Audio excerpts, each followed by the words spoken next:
एक छोटा सा लड़का जो बाजारों में गुलाम बनकर बिकता था, वही लड़का सुल्तान बनकर इतिहास में अमर हो गया।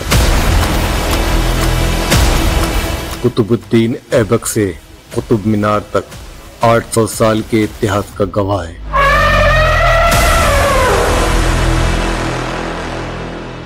इसकी हर ईंट के साथ एक नई दुनिया की कहानी जुड़ी है।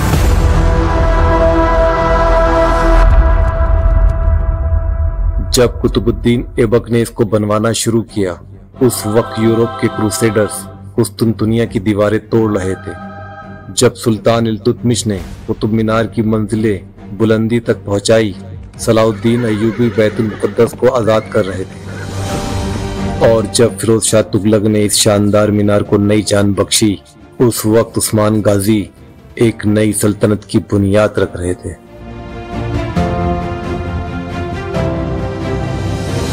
लेकिन कहानी शुरू होती है 12वीं सदी से।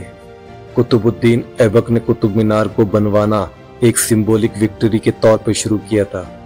1193 में कुतुबुद्दीन ऐबक ने पृथ्वीराज चौहान को हराकर मोहम्मद गौरी के सफर को आगे बढ़ाया और इस मीनार की बुनियाद रखी। लेकिन उनकी जिंदगी के दौरान सिर्फ पहली मंजिल ही बन सका।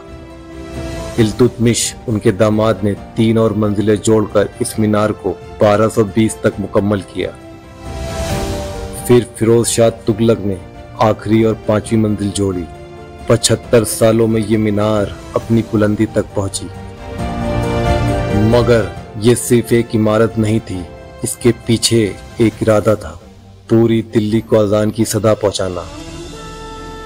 लेकिन इतिहासकार ये भी कहते हैं, ये एक विक्ट्री टावर था, इस्लाम की फातेह और सुल्तान की शान का निशान। और इस बुलंदी को देखकर अमीर खुसरो कहते हैं, इंसान ने सितारों को छू लिया। और आज भी 72 मीटर से ऊंची, दुनिया की सबसे ऊंची ईंट से बनी मीनार मानी जाती है। उस वक्त इसको बनवाने में लगभग 30 लाख टन खर्च हुए थे, जो आज के दिन में हजारों करोड़ के बराबर है। साथ ही खड़ा है 1600 साल पुराना आयरन पिलर, जिस पर आज तक जंग नहीं लगा। और फिर आया एक सुल्तान, जिसका सपना बुलंदियों से भी ऊंचा था।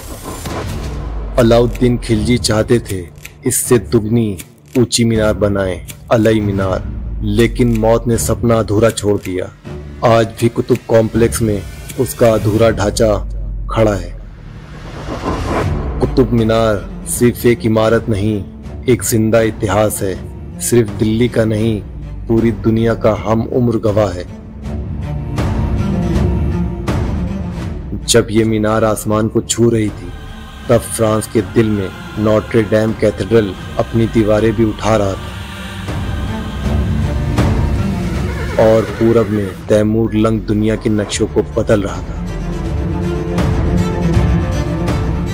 इतिहास एक नया मोड़ लेने वाला था।